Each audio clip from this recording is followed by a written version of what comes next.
Assalamualaikum warahmatullahi wabarakatuh. Bismillahirrahmanirrahim. Mukjizat adalah perbuatan atau kejadian ajaib yang terjadi semata-mata atas kehendak Allah Ta'ala, terlepas dari rencana dan usaha manusia. Dari antara berbagai mukjizat, ada mukjizat yang terjadi dalam rupa perbuatan yang orang biasa juga bisa melakukannya. Tetapi seorang nabi yang memperlihatkan perbuatan itu lepas dari rencana dan usahanya, maka hal itu disebut mukjizat. Apakah sebelum Nabi suci Muhammad Shallallahu Alaihi Wasallam orang-orang tidak membaca syair? Tentu mereka membacanya, tetapi kalam syair yang Nabi suci Muhammad Shallallahu Alaihi Wasallam sajikan dengan fasih itu bukanlah hasil ciptaannya, melainkan berasal dari kalam Allah Ta'ala, dan itulah mukjizatnya. Beliau tidak mendapatkan pengajaran sebelumnya soal itu. Beliau dapat menyajikan kalam itu tanpa ikhtiar insaniyah. Begitulah pula mukjizat Nabi Daud alaihissalam yang dapat melunakkan besi. Ini terdapat di dalam surat Saba surat 34 ayatnya 10. Monggo silahkan dibaca. Dalam peristiwa itu tidak ada sarana atau penyebab lahiriah seperti umumnya.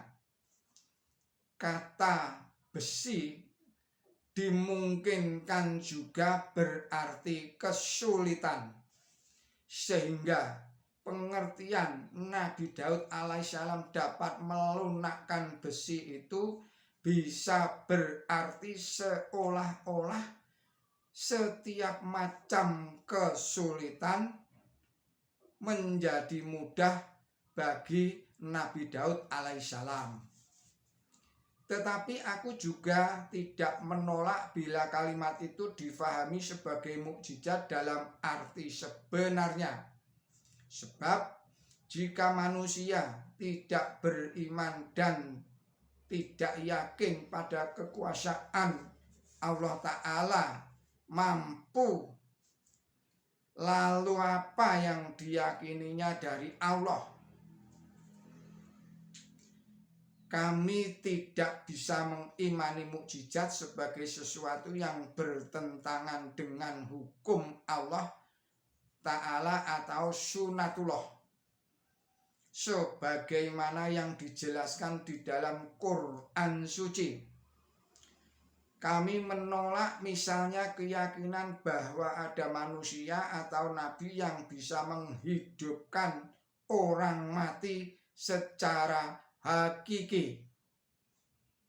Penolakan ini berdasarkan pada firman Allah Ta'ala di dalam Quran suci surat Az-Zumar surat 39 ayatnya 42. Bismillahirrahmanirrahim. Allah mengambil nyawa manusia pada waktu matinya dan tidak mati pada waktu tidurnya.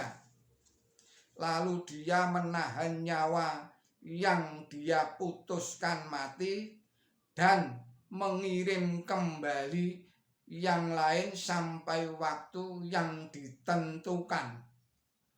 Aku juga tidak bisa mengimani bahwa Allah Ta'ala menciptakan Tuhan lain seperti Dia, sebab itu bertentangan dengan konsepsi tauhid.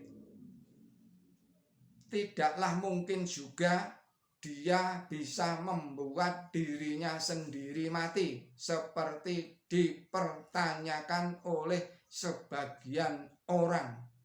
sebab perbuatan itu bertentangan dengan sifat hayyul qayyum, yang hidup dan yang maujud sendiri. Demikian pula seandainya ada yang menyatakan bahwa dunia ini abadi, sebab di dunia ini jugalah adanya surga dan neraka, kami tidak bisa mengimaninya. Sebab ini bertentangan dengan sifat maliki yaumiddin, yang memiliki hari pembalasan. Aku juga sama sekali tidak bisa mengimani adanya manusia yang bisa naik ke langit dengan badan jasmaninya. Sebab Nabi suci Muhammad Shallallahu Alaihi Wasallam sendiri, tatkala orang-orang kafir memintanya memperlihatkan dirinya naik ke langit, beliau hanya menjawab di dalam surat Bani Israel surat 17 ayatnya 93. Bismillahirrahmanirrahim. Maha suci Tuhanku, bukankah aku ini hanya manusia biasa yang menjadi rasul?